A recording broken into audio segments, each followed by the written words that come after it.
no di yude mwamu ye mi de adi konde kwa gado ahedi takonda afesi andi o pasa amanya henwa lo sembe odi konde tenye buta safu maudi no de tawo ko ganhia moni ade sondi de di gado takonda da sembe no di unango adi kamia kawo begi hedi mu ye mi de komitiku hen atakwa o ku Paulo subaka tabai no mota de sembe de di amifesi aki de dari futu boy furi kaba he garu mundwe de taleo nudi pasi di funwa kano gangaru sa hepi unu pua ogibasu so atabai aubaka nomo hen atabai sei nomo te do someni daka akota tobi Paulo su ganfa no hen abi alukwen hen afa kudigado ne hedita Metei de nefu Jesus Cristo baita esse passa com tá de mulher me libae no wante de hen akumutu ne liba wala woyo fen kolimbo no dide basi udi mulher mi isi ta de lasi di wini fen di de vita feni en hatu de bolu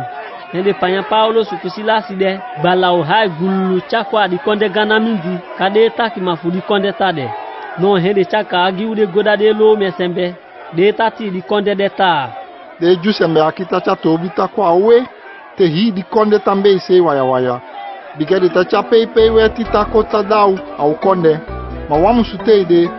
biga udelo ma konde sembe no de weti anta kai kude fu weti adi faside de kagi de Paulo su no di de taki sote de kaba no yen hi de soso sinki sembe odi konde piki kude no yen de hedima hai de ko su Paulo su kusilasi pu ade sinki hen de manda sembe fonde takufu no hen de chade gosoto adungu osu hen de piki di wakitima ta musu hoe de bumbu odi amusu kumutu no didi wakitima ye iso no hen achade gobuta se yadi kabala siti kamia adi dungu osu gogo hen de tu si de tu sefu tude akapabui so to gingi fuli amusu kumutu no hen de te wan yute kumato alufu yu ndeti so Paulo su kusilasi de adi dungu osu tabegi gangadu takanda de ta gafin no de oto sembe de soto de tu sai de ta haika teu de kesi hen goli bakota sekisei te do kude dungu osu kosu hi de do tu kode yabi ho no hi de sembe bide adi dungu osu soto kubuide de tu lusu hen wakiti maudi osu pantawe ke adumi akosita de dungu osu do tu de yabi hen hayen se ofandi fa kiense biga ningata hi de sembe de soto awosu de tu kulego no hembe au kiense madi Paulo susita so audu hen baita kidenta no mati naki seye utu de aketi wago hen wakiti mabaika isembe ta be de chafa yako hen de chakode hen akule vogo kaya gom ade Paulo su fesi gbolo no atateme cha hati fe no la chaso hen acha de guado hen hakisita mati andimi musudu ufomi safeni di hepi ugadu hen de pikenta e musubibi masa Jesus Cristo tu fi gado e qui os dendo tu não há lasigo kaba soso hen de kondadi woto masa yeso siden ko hide sembe fe wosu tu no wante adi gande ti de sei hen di wakiti machade Paulo su go wasi de wipi buka de ti akaba no hen de Paulo su 2 point ko hide sembe fe wosu dendu fudi akota bibi amasa yeso siliba hen di wakiti mate Paulo su kusilasi chago ne wosu hen ada de sondunya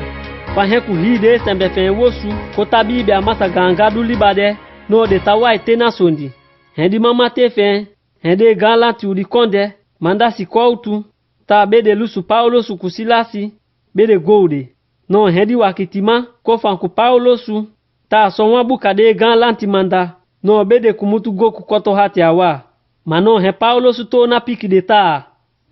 ambe uda gomi ulome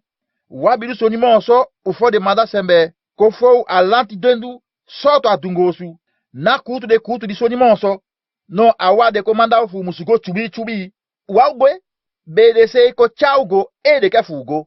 hen de si ko tu gwa de galanti go piki de ta so wan sondi Paulo su taki no di de ye soka no de panta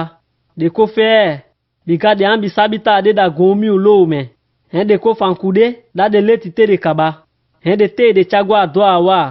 Hende begi de gantangi ta bede kumuto adi konde. No di Paulo sukusilasi kumuto adi dungu osu. Hende to nagwa ali dia osu. Hende goside oto sembe odede. De tabibi masa yeso si kumade. Hende fanku de te de kaba da de hati. Ufo de te pasi kumuto adi konde awa.